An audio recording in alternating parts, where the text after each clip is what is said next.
Et voilà, ça y est, donc nous avons franchi la porte du Palais des Sports. Et effectivement, donc là, nous sommes au cœur, j'allais dire, de l'événement. Vous voyez les gens qui arrivent actuellement et qui renseignent la petite fiche à l'accueil. Donc pas mal de monde, effectivement. Et pour m'en parler, j'ai Angélique Marquand qui est responsable du PRIF, le Proche Info Formation.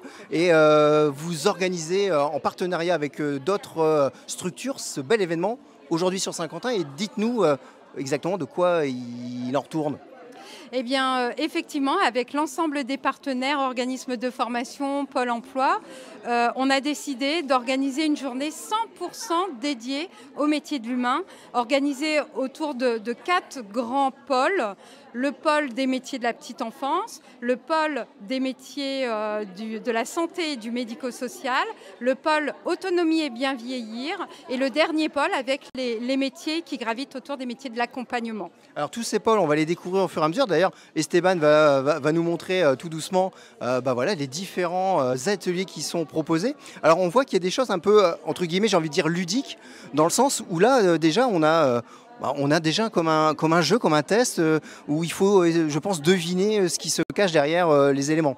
Tout à fait. Donc, le principe de l'événement, c'est effectivement de plonger les visiteurs dans la mise en situation pour qu'ils puissent se rendre compte si effectivement le métier pourrait être fait pour eux ou pas. L'intérêt, c'est vraiment de plonger dans le faire. Donc là, on est vraiment dans le monde de la petite enfance. Hein. On le voit déjà sur la présentation ici, sur l'aménagement. On voit voilà, tout ce qui est mis en place pour prendre soin des bébés. Donc là, on est vraiment dans le pôle petite enfance, comme vous nous le disiez tout à l'heure. Avec tous les métiers qui gravitent autour, puéricultrice, auxiliaire de puériculture, éducatrice jeunes enfants, technicienne d'intervention sociale et familiale. Et on a la chance d'avoir un super espace pédagogique proposé par la Maison de la petite enfance de Saint-Quentin, avec les équipes qui proposent régulièrement des petites animations aux visiteurs. Alors justement, tiens, je vais prendre quelques instants pour me rapprocher de vous. Allez, je vous prends quelques instants. Donc là, on parle du pôle petite enfance. Vous faites découvrir un beau métier, deux beaux métiers, parce que voilà, ça englobe beaucoup de métiers.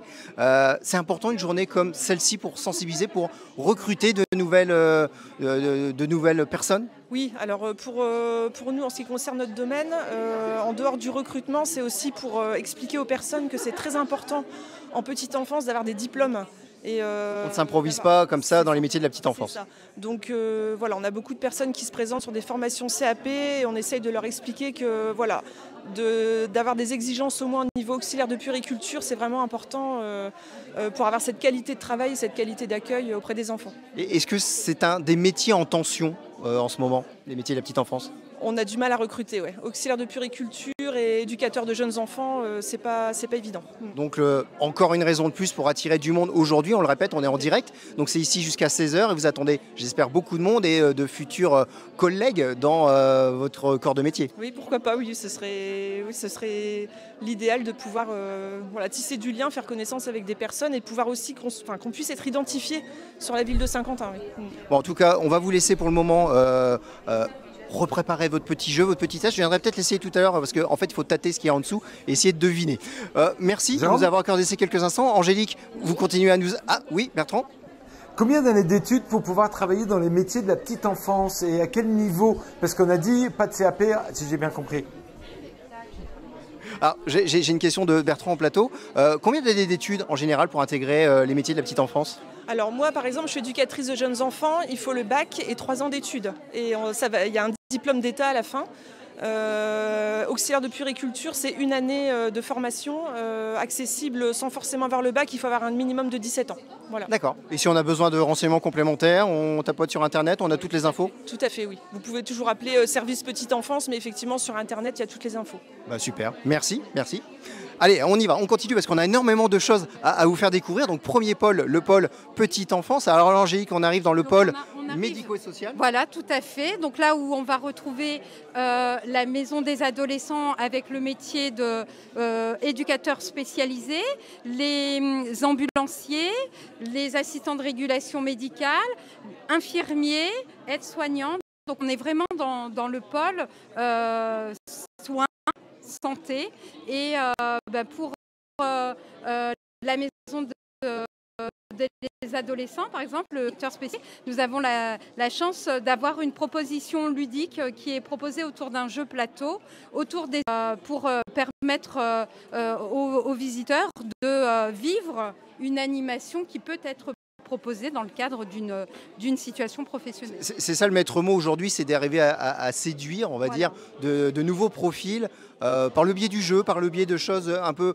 j'ai envie de dire, un peu légères, notamment, voilà, on n'aura peut-être pas le temps d'aller jusque là-bas tout à l'heure, mais il y a un escape game, un serious game qui se passe et qui permet aussi d'apprendre de nouvelles choses sur les métiers. L'aspect ludique, effectivement, est important, c'est une autre approche et ça plaît toujours et ça suscite curiosité. Et nous, notre intérêt, c'est effectivement, venez, tester et puis s'il y a une vocation qui est là et qui demande à naître, eh bien les tâches, voilà, les organismes, si vous voulez aller plus loin sur les formations. Alors on continue notre chemin, le métier d'ambulancier, on ira le voir tout à l'heure en extérieur parce qu'il y a l'ambulance qui est là. Alors là on continue, on arrive au pôle autonomie et bien vieillir. Alors pareil, avec une mise en situation, là je pense qu'on a placé une personne comme si c'était une personne en situation peut-être de handicap ou une personne âgée qu'il faut déplacer. Complètement. En fait, le but de ces petites présentations, c'est de montrer que les métiers ont évolué et on utilise des outils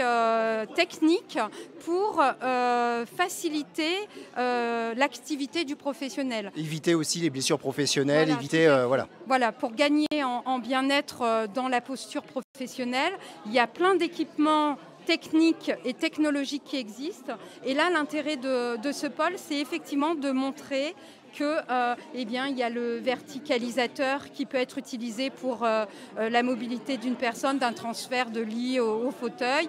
Il y a effectivement, là, il y a toutes les images, si Esteban peut nous montrer. Malade, le fauteuil coquille électrique et puis le lit médicalisé nous permet aussi de proposer des animations sur faire un coucher en toute sécurité ou faire un lever de personne en toute sécurité. Et là, bien évidemment, on est aussi dans des métiers qui recrutent, on est aussi dans des secteurs en tension et donc les offres d'emploi, n'attendent plus que vous, les candidats. C'est ça. Là, effectivement, les métiers de l'humain peinent à recruter, donc d'où cette opération pour susciter intérêt pour ces métiers et casser un petit peu toutes les images négatives que peuvent rencontrer ces métiers-là. Il y a besoin de ça, comme les métiers de l'industrie, on a encore une image vieillissante. Les métiers de l'aide à la personne, les métiers de l'humain ont besoin aussi d'être remis en lumière pour casser les préjugés. On a tendance effectivement à rester sur les mauvais côtés des métiers, du secteur, le premier secteur accidentogène, etc. Non, le métier évolue et cet événement, il est là pour montrer tout ce qui est mis à disposition des professionnels pour gagner en bien-être et en qualité de vie au travail. Alors, ici, on est sur le dernier pôle, on est sur le pôle accompagnement. En quoi consiste le pôle accompagnement ? On accompagne qui ? Alors, sur le pôle accompagnement, vous allez retrouver le métier d'encadrante technique où Marie-Jo explique sa mission au quotidien et elle a la chance de pouvoir encadrer un chantier d'insertion d'un atelier de repassage. Donc, au travers de l'atelier, elle peut travailler sur les savoir-être, les compétences et progressivement amener les personnes vers l'emploi. Et pendant le chantier, les personnes travaillent leur projet professionnel. Donc peut-être un projet sur les métiers de l'humain. On a une conseillère d'insertion socio-professionnelle de la mission locale qui nous tourne le dos. Qui est là pour parler du métier de conseiller, donc CIP. Et puis on a aussi la chance d'avoir Gwendoline qui nous a préparé une petite animation sympathique sur le métier de formateur, puisque le métier de formateur est un métier aussi pour lequel on recrute. Donc voilà, l'idée c'était vraiment de mettre en avant tous les métiers de l'humain qui aujourd'hui peinent à recruter. Et on voit que le métier de formateur, c'est le métier au super pouvoir. Quand on est arrivé tout de suite, on a vu ça, on s'est dit attention, là ça ne rigole plus. Donc voilà, tous ces métiers sont des métiers qui recrutent, aussi bien pour les hommes que pour les femmes. On aurait tendance à croire que les métiers de l'aide à la personne, c'est plutôt des métiers de femmes. Et en fait, non, et on le voit ici, il y a des jeunes hommes qui sont là, qui prennent des informations. Tout à fait, c'est vrai qu'il y a quelques années, effectivement, on voyait beaucoup plus de femmes que d'hommes sur ces métiers-là. Mais voilà, le secteur commence se diversifie. On voit de plus en plus d'hommes arriver sur ces métiers. Et tant mieux, parce qu'il y a la place pour tout le monde.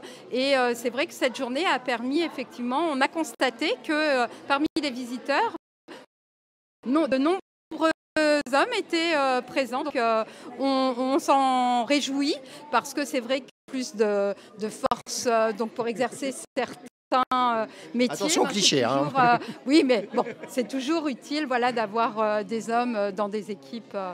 Donc oui, on s'en réjouit. Alors, en tout cas, la journée n'est pas terminée, donc si vous nous regardez, sachez que c'est ouvert à tout public, ici, jusque 16h. Nous, on va continuer notre petit bout de chemin. On ira, comme on vous l'a dit tout à l'heure, faire un petit tour du côté de l'ambulance qui est garée juste devant le Palais des Sports. Et après, on ira à l'étage pour voir tout ce qui est organisme de formation et le job dating organisé par Pôle emploi. C'est bien ça? Très bien, c'est ça. Super. Alors, restez avec nous, toujours ici sur ma télé, au Palais des Sports, en compagnie d'Esteban et de toutes ces personnes qui nous présentent leur métier et toutes les opportunités d'emploi qui vont avec. À tout à l'heure. Merci beaucoup Jérôme, à tout à l'heure. Et si tu as l'occasion aussi d'ici à tout à l'heure d'échanger pour nous, de nous parler salaire, parce que ça fait aussi partie des critères de choix qu'aujourd'hui les jeunes ont dans leur panel pour qu'on se rende compte si ce sont des métiers qui payent ou qui... Voilà.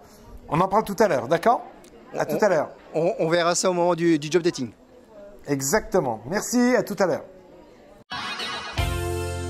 Nous sommes toujours ici, donc cette fois-ci sur le parvis du Palais des Sports Pierre Rade de Saint-Quentin, pour toujours vous présenter cette journée sur les métiers de l'humain. Et pour le coup, là, je suis accompagné de Damien, ambulancier de métier.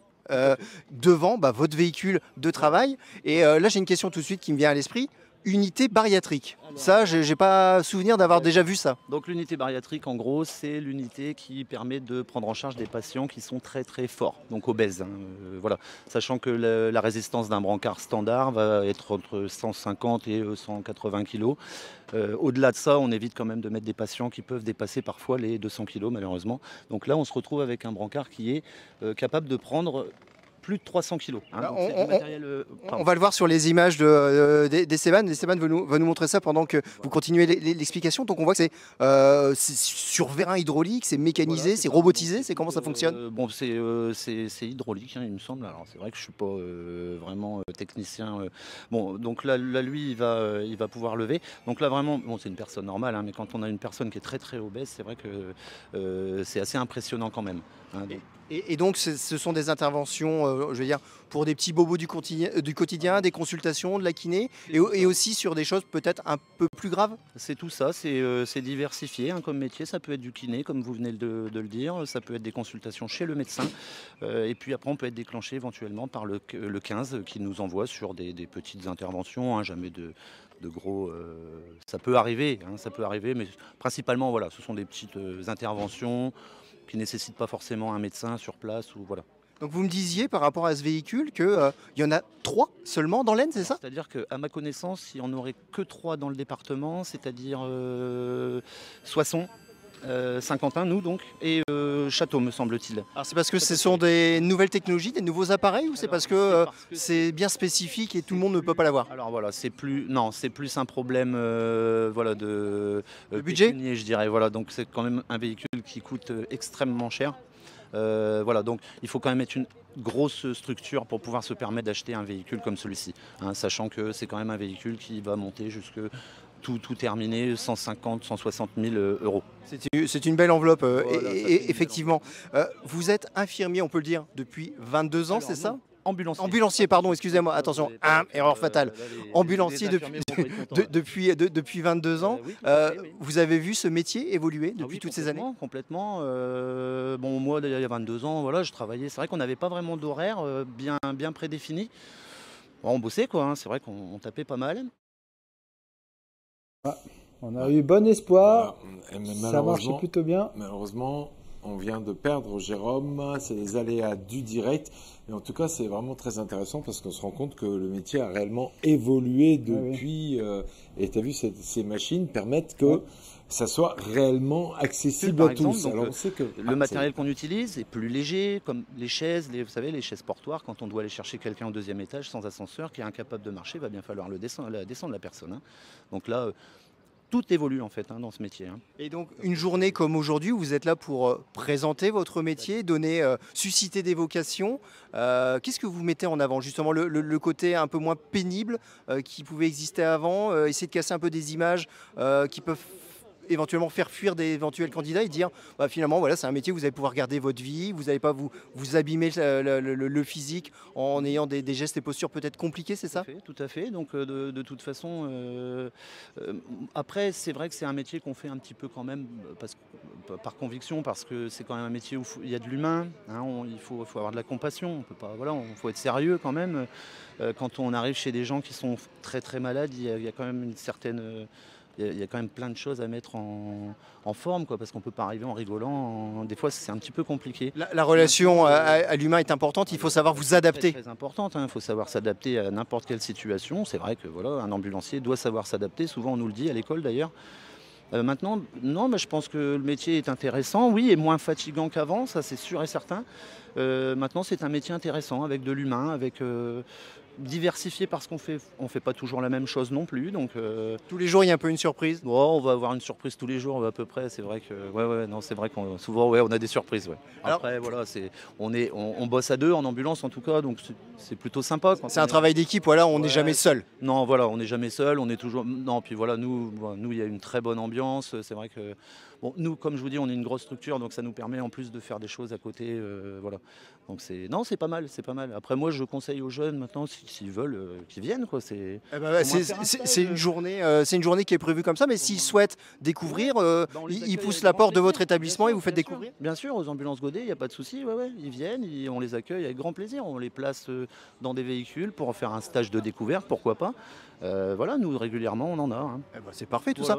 En quelques mots, si on parle salaire, voilà, vous êtes diplômé d'État, on débute à quel salaire dans le métier d'ambulancier? Ça va être une fourchette entre 1600 et 1700 euros brut. Voilà. Ce qui est honorable. Ce qui est honorable, oui. Après, c'est vrai que maintenant, il faudrait que tout est cher. Alors, c'est vrai que on aimerait une petite rallonge. On aimerait vraiment gagner plus maintenant. Bon, voilà, écoutez. Après, c'est un message à passer. Non, je passe de message à personne. Moi, je reste tranquille. Non, je passe de message à personne. Maintenant, c'est vrai que non, c'est un métier intéressant. Honnêtement, c'est un métier. Et puis voilà, il y a certains métiers qui sont vraiment pas marrants. Celui-là, voilà, vous n'avez pas toujours quelqu'un derrière vous pour vous dire voilà, fais ça, fais ci. Tu es quand même tranquille. Tu prends ton ambulance, tu vas à l'hôpital, tu rencontres des gens. C'est humain, voilà, je le répète. Voilà. C'est le maître mot, de toute façon, aujourd'hui, c'est la journée des métiers de l'humain. Et vous l'avez amené spontanément plusieurs fois pendant la conversation. Merci de nous avoir fait découvrir une petite partie de votre métier, parce que je pense qu'il y a encore plein de choses à faire découvrir. Et alors, avant de nous quitter, je pense que Bertrand, sur le plateau, a une question. Ouais, Jérôme, on parle beaucoup d'humain et il y a quelque chose qui va en corrélation avec l'humain, c'est l'affect. Surtout quand on est ambulancier, je pense. Est-ce qu'il y a cette notion d'affect qui, à un moment donné, rentre en jeu? Est-ce qu'on s'attache à ces gens que l'on transporte, qui sont malades, que l'on accompagne peut-être des fois pendant des mois parce qu'on les emmène en traitement, puis on les voit guérir? Est-ce qu'il y a aussi ce côté-là qui rentre en jeu? Alors, une question de Bertrand en plateau, par rapport à la relation à l'humain, par rapport à la relation avec votre patientèle. Est-ce qu'il y a de l'affect? Est-ce que sur des personnes que vous suivez sur de longues périodes, au bout d'un moment, il y a des liens qui se tissent, ou voilà, il y a des histoires heureuses, des histoires malheureuses? Est-ce que c'est quelque chose que vous portez en vous dans ce genre de métier? Alors, je ne peux pas parler pour tout le monde, évidemment, donc je vais parler pour moi, pour être objectif. Non, moi, je ne crée pas de lien. Maintenant, j'ai plus de mal avec les enfants. Voilà, quand ce sont des choses un petit peu particulières. Là, après, on fait toujours un transfert quand on est papa aussi. Donc maintenant, non, je suis très gentil avec les gens, mais c'est vrai que non, je tisse pas de lien. Parce que sinon, en fait, vous n'avez pas fini, quoi. C'est pas. Sinon, on ramène le métier à la maison, quoi. Alors, on essaye, voilà, d'être bienveillant, de laisser une belle image à la personne qui est déjà malade elle-même. Donc, c'est vrai, voilà, on essaye de lui donner une belle image de l'ambulancier, d'être sympa. Et puis, voilà, c'est bien.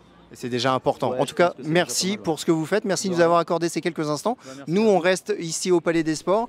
On va aller à l'étage pour voir maintenant tout ce qui est aspect formation et aussi le côté job dating parce que il y a des offres d'emploi. C'est un métier porteur aussi, vous me disiez. Et donc, c'est dans quelques instants. Restez avec nous sur ma télé. Et si vous avez envie de venir ici au Palais des Sports, c'est toute l'après-midi. Vous avez encore le temps.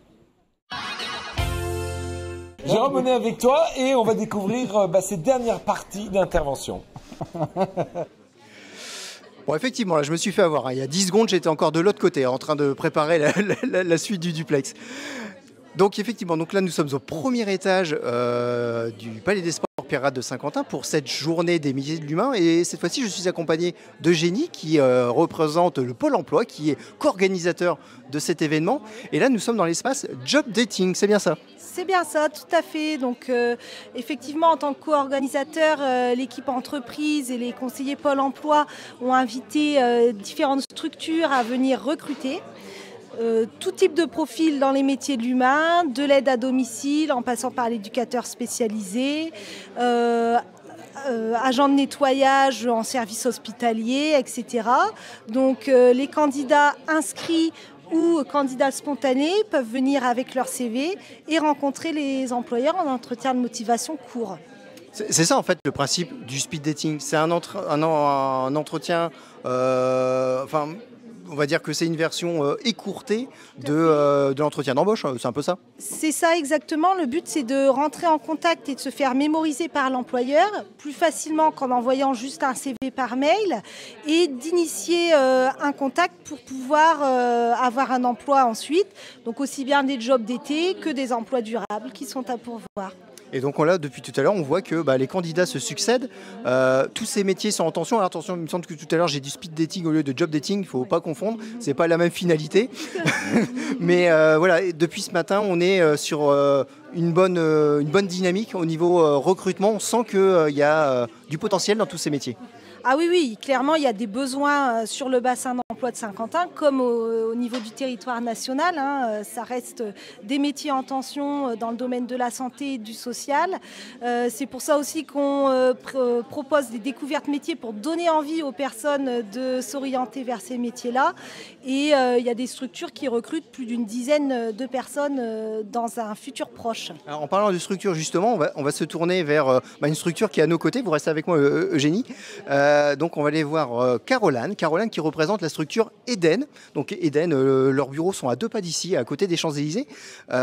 Donc là, en attendant le futur candidat, vous allez nous accorder quelques secondes, il n'y a pas de souci. Oui, bien sûr. Bon, impeccable.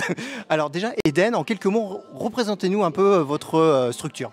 Donc on est une association d'aide à domicile, donc à but non lucratif. On est sectorisé. Donc les auxiliaires interviennent dans un secteur et ne sortent pas du tout de ce secteur-là. C'est elles qui font leur planning une fois par semaine en réunion. Et c'est un peu vous qui coordonnez ça justement. Votre job, c'est de faire en sorte que tout le monde puisse avoir quelqu'un, j'allais dire, en face de lui pour lui rendre service, pour l'aider en fait. On essaye d'accompagner au mieux les bénéficiaires et d'avoir suffisamment de salariés pour pouvoir accompagner tous les bénéficiaires. Alors quand vous dites ça justement, ça veut dire qu'il y a de la demande, vous êtes en attente de recrutement, vous avez besoin de salariés? Oui, tout à fait. Actuellement, on a des dossiers en attente sur certains secteurs parce que nous n'avons pas suffisamment de salariés. Donc une journée comme celle-ci est le concept idéal pour vous faire connaître votre métier et recruter? Oui, tout à fait. Et la journée a plutôt été bonne? On a eu quelques personnes. Et oui. de bons contacts? Pas trop mal. Voilà, c'est plutôt positif tout ça. En tout cas, merci de nous avoir accordé quelques instants. Nous, on va se déplacer, Eugénie va me rejoindre, on va se déplacer à côté, parce que ici, c'est le côté job dating. Cette fois-ci, je ne me suis pas trompé. Et on va aller voir l'espace formation. Allez, suivez-nous. Donc là, c'est dans cette haute partie du Palais des Sports. Et donc là, dans l'espace formation, ce sont les organismes de formation qui présentent justement toutes les formations nécessaires pour accéder à ces emplois. Tout à fait. Donc, comme les métiers ont pu être découverts en bas, si ça suscite des vocations, les candidats peuvent se rendre à l'étage et voir quelle formation s'offre à eux sur le territoire ou en extérieur, pouvoir faire des petites mises en situation comme on le voit actuellement à l'écran, et puis aussi se renseigner sur le financement, les conditions, est-ce qu'on est rémunéré ou pas pendant la formation? Alors justement, c'est une question que j'allais poser. La formation, comment ça se passe? Qu'on soit demandeur d'emploi, qu'on soit, on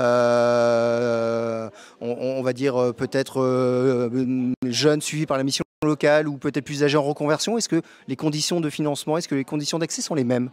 Alors, il y a différents statuts, effectivement, qu'on fasse partie de formation continue en tant que jeune scolarisé ou demandeur d'emploi indemnisé par Pôle emploi ou suivi par la mission locale.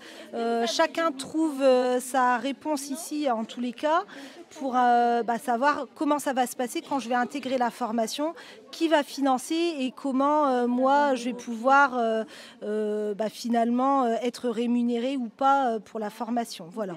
Il y a différents statuts. Après, c'est vrai que c'est vraiment au cas par cas qu'on peut répondre. Je ne peux pas faire une réponse globale, mais chacun trouve sa réponse ici. En tout cas, là, on assiste à une petite démonstration et j'ai bien envie d'aller voir Sylvina qui est là-bas et qui va nous en dire plus un peu sur cette formation.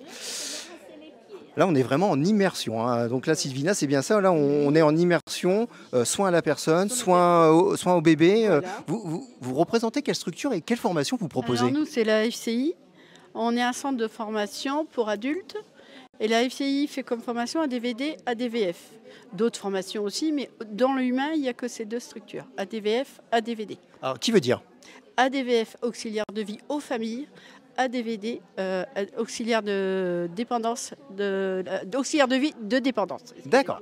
D'accord. Et donc concrètement, donc là, quand on vient intégrer votre organisme de formation, on part sur un cursus de formation de combien de temps? Ça dépend de 5 à 6 mois.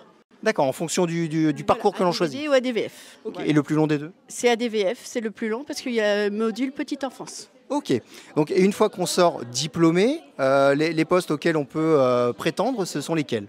Alors ADVF, c'est auxiliaire de vie, on peut à domicile, EHPAD ou crèche, ou la petite enfance aussi, dans les écoles. On peut faire un suivi. Alors ce que vous me disiez tout à l'heure, c'est à domicile. On n'est pas nounou, on n'accueille pas des enfants à la maison, on va chez les gens. Voilà, là la garde d'enfants se passe chez les gens. Vous êtes employé chez la personne. Et ce sont des secteurs qui recrutent. J'ai posé la question toute l'après-midi, à chaque fois la réponse a été la même. Je pense que vous allez dire la même chose. Énormément.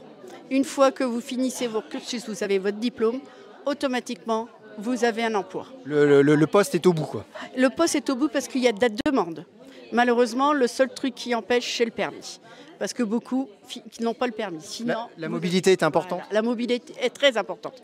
Donc peut-être des freins à relever pour certaines personnes, mais si ce frein n'existe pas, voilà, on est direct à l'emploi. Direct. Le frein n'existe pas parce que malgré tout, les entreprises prennent mes conseils d'essayer d'avoir le permis par Pôle emploi, par la région. Il y a beaucoup de structures qui le proposent. Hein, il y a des aides pour ce genre de choses aussi. En termes de rémunération, une fois qu'on est diplômé, on peut prétendre à quel salaire? En général, le SMIC au départ, mais après, c'est à vous aussi de négocier votre salaire. Évidemment. Évidemment. Quand on fait du chèque emploi-service vous-même, là, c'est intéressant parce que vous dites votre prix à la personne. Effectivement, on est son propre... voilà, exactement. C'est ce que j'ai fait pendant 27 ans. Vous avez ce parcours-là, avant d'intégrer et de chausser la casquette de formatrice, c'est ça? Voilà. Et très agréable, formatrice. C'est important de transmettre? Transmettre, c'est du plaisir. Eh ben voilà, voilà. En tout cas, je pense que cet après-midi, vous avez fait un carton parce que depuis tout à l'heure, avec Esteban, on voit qu'il y a énormément de monde. On espère qu'on a permis aussi de susciter des vocations à nos téléspectateurs. S'il y a un mot à faire passer pour susciter encore, donner encore plus l'envie, c'est quoi? Quelque chose qui pourrait déclencher une petite vocation? La motivation et l'humain. Avoir de l'empathie, être près de l'humain. L'empathie, aimer les autres. Voilà. Et ben voilà. En tout cas, nous, on vous aime beaucoup, chers téléspectateurs sur ma télé. Merci de nous avoir accordé ces quelques instants. Merci, Eugénie, de nous avoir permis cette visite. En tout cas, on espère qu'on a suscité l'intérêt, la vocation peut-être future de nombreux téléspectateurs et téléspectatrices, aussi bien hommes et femmes, il faut le préciser, que ce sont des métiers hommes et femmes. Voilà. Donc, si vous souhaitez d'autres informations, de toute façon, on peut se renseigner auprès de tous ces organismes de formation. Et je pense que des journées comme celle-ci, vu le carton qu'il y a eu aujourd'hui, ça risque de se reproduire. Ah oui, j'espère bien, tout à fait. Et ben voilà, le rendez-vous est pris. Jérôme, si j'ai bien compris, si on veut donner une suite à cet événement, on va du côté de Pôle emploi? Pour obtenir de plus amples informations, tu veux dire, Bertrand? C'est ça, oui, c'est ça.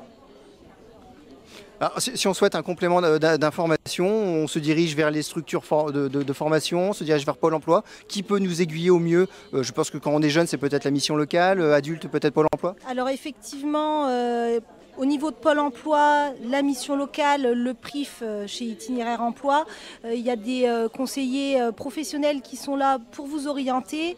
On vous réorientera vers les structures qui étaient présentes aujourd'hui si vous n'avez pas pu faire partie des nôtres.